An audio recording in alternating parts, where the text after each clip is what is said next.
एक लड़का ट्रेन से सफ़र कर रहा होता है। ट्रेन लगातार चल रही होती है। लड़का सो रहा होता है। जैसे ही ट्रेन एक स्टेशन पर रुकती है, रुकने के बाद ट्रेन जब दोबारा चालू होती है तो लड़के की आँख खुल जाती है। अब लड़का जब नीचे देखता है, नीचे वाली बर्थ पर देखता है, तो उसकी आँखें फटी की फटी रह जाती हैं, क्योंकि नीचे रजनी बैठी हुई थी। रजनी कोई और नहीं, उसकी ही पूर्व की पत्नी थी, जिसे 5 साल पहले वो तलाक दे चुका था।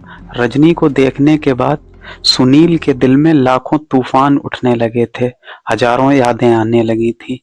अब सुनील कैसे भी कर कर रजनी से बात करना चाहता था, और सुनील हिम्मत करके नीचे उतर के आता है। और जैसे ही रजनी के सामने जाता है तो रजनी की मानो आंखें फटी के फटी रह जाती हैं, क्योंकि उसके सामने उसका पूर्व पति खड़ा था। अब दोनों एक दूसरे को देखते रहते हैं। सुनील काफी हिम्मत जुटाने के बाद रजनी से कहता है, कैसी हो रजनी? तो रजनी बहुत कुछ कहना चाह रही थी, लेकिन उसकी जुबान उसका साथ नहीं दे रही थी।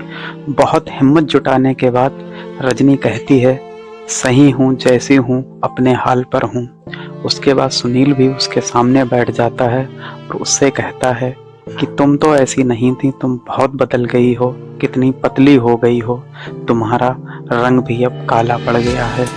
तो रजनी कहती है, अब मैं अकेली क्या ही कर सकती हूँ, जो कुछ भी होता है वो ज़रूरत की चीज़ों में खर्च हो जाता है। जैसे तैसे फैक्ट्री में काम करके अपना पेट पाल रही हूँ और ज़िंदगी जी रही हूँ। उसके बाद दोनों एक दूसरे को देखते रहते हैं। उसके बाद रजनी सुनील से कहती है कि अब तो तुम बहुत अच्छी ज़िंदगी जी रहे होगे, अब तो तुम्हारी लाइफ में कोई रोकने टोकने वाला नहीं बचा है।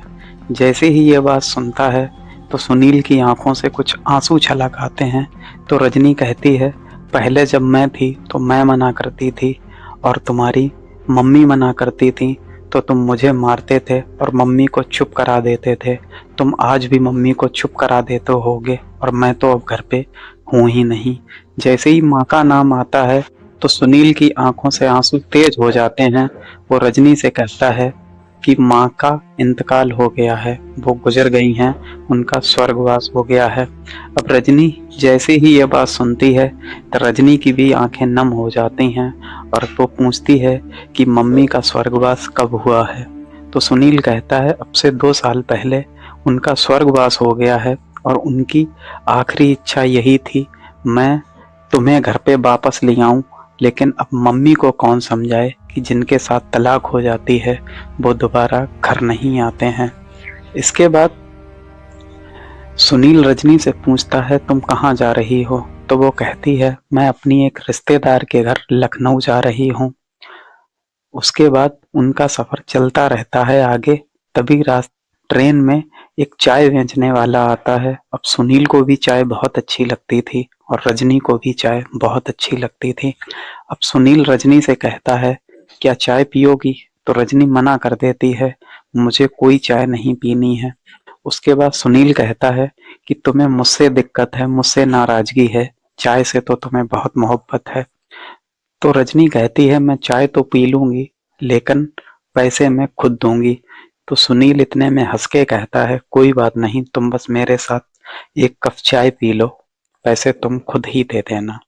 उसके बाद सुनील रजनी से पूछता है, तुम वापस कब आओगी लखनऊ से? तो रजनी कहती है, कल 1 बजे मेरी ट्रेन है लखनऊ से, उसी से मैं वापस आऊंगी। उसके बाद सुनील का जब स्टेशन आता है तो सुनील उतर जाता है और रजनी लखनऊ चली जाती है। उसके बाद जब अगला दिन होता है, 1 बज रहा होता है, रजनी जब प्लेटफॉर्म पर आती है लखनऊ में, तो उसकी आंखें फिर से एक बार फटी की फटी रह जाती हैं। उसके सामने सुनील खड़ा था। सुनील उसे देखकर रोने लगता है और कहता है कि मैंने 2 टिकटें ली हैं, तुम मेरे साथ चलो। तो रजनी चलने से मना कर देती है, कहती है, मुझे तुम्हारे साथ नहीं जाना है। इसके बाद सुनील उसके सामने हाथ जोड़ लेता है और कहता है, हम 2 अलग-अलग मुसाफिर हैं, मैंने 2 टिकटें ली हैं, क्या हमारी एक मंजिल नहीं हो सकती है? ये बात जैसे ही रजनी सुनती है तो उसकी भी आंखें नम हो जाती हैं। वो बेतहासा रोने लगती है और सुनील को गले लगा लेती है। उसके बाद दोनों साथ-साथ एक ट्रेन में सफ़र करते हैं। अब जो 2 अलग-अलग मुसाफिर थे उनकी मंजिल एक हो जाती है। सुनील रजनी को अपने घर लेके जाता है। उसके बाद वो दोनों प्यार से रहने लगते हैं और लगभग 1.5 साल के बाद उनके घर पर एक बच्चा जन्म लेता है। तो इस तरह से सुनील और रजनी की कहानी पूरी हो गई, शायद रजनी की समझदारी से। सुनील ने जो पहले गलतियां की थी उस पे उसे पछतावा हुआ और रजनी से उसने माफी मांग ली। आज की कहानी में इतना ही।